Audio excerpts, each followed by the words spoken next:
Bonjour, je suis le docteur Mélissa Kwasi. Je suis enseignant-chercheur à l'université Félix Houphouët-Boigny. Je suis également psychologue et psychothérapeute. Aujourd'hui, dans les rendez-vous de l'éducation, nous allons aborder l'implication parentale à la réussite scolaire. Je profite pour dire toutes mes félicitations à tous ceux qui ont eu leurs examens. Parents, vous êtes fiers, vous êtes heureux, vous êtes impliqués et les résultats sont là. L'enfant a eu son examen. Donc félicitations à tous ceux qui ont eu le CP, félicitations à tous ceux qui ont eu le BPC et félicitations à tous ceux qui ont eu le bac. Je profite également pour dire à ceux qui n'ont pas eu leurs examens que ce n'est qu'un échec. Un échec, ce n'est pas la fin du monde. Un échec ne détermine pas qui vous êtes. Un échec, c'est un événement de vie. Un événement de vie, on peut avoir des événements de vie heureux, on peut avoir des événements de vie malheureux. Et c'est l'attitude que vous aurez face à cet événement de vie qui va caractériser votre personnalité et qui va vous permettre d'avancer ou pas. Donc, surmonter, c'est possible. Certains ont échoué, ils ont surmonté. Vous pouvez le faire également. Ce n'est qu'un échec. Remontez sur le cheval, relancez-vous. Donc, qu'est-ce que c'est l'implication parentale à la réussite scolaire? Il y a plusieurs types d'implication. Et les types d'implication sont en fonction des styles éducatifs. Par style éducatif, j'entends tout simplement la façon dont vous éduquez votre enfant. Donc, il en existe 4. Le premier style, c'est le style autoritaire.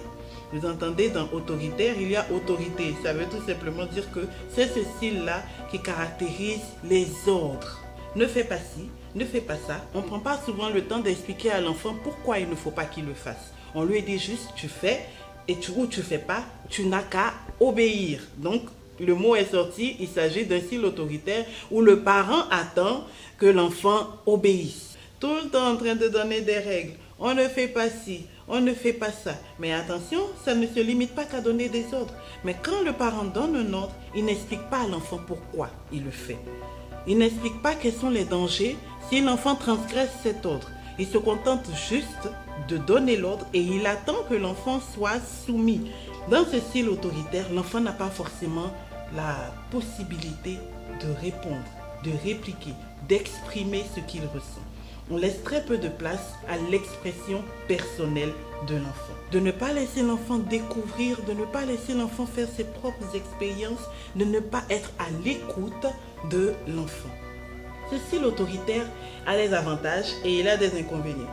Les avantages de ce style-là, c'est que généralement, les enfants qui grandissent dans un cadre où il y a de l'autorité réussissent leurs études. En général, ce sont des adultes également qui sont adaptés à la société, qui ne transgressent pas les lois. L'inconvénient, c'est que ça manque de créativité.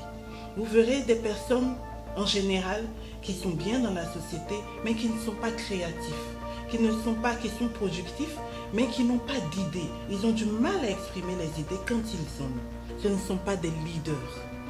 Généralement, la caractéristique du leader, c'est celui qui est charismatique, c'est celui qui est devant, c'est celui qui propose ses idées. Or, vous avez appris à votre enfant à ne pas répliquer quand vous parlez.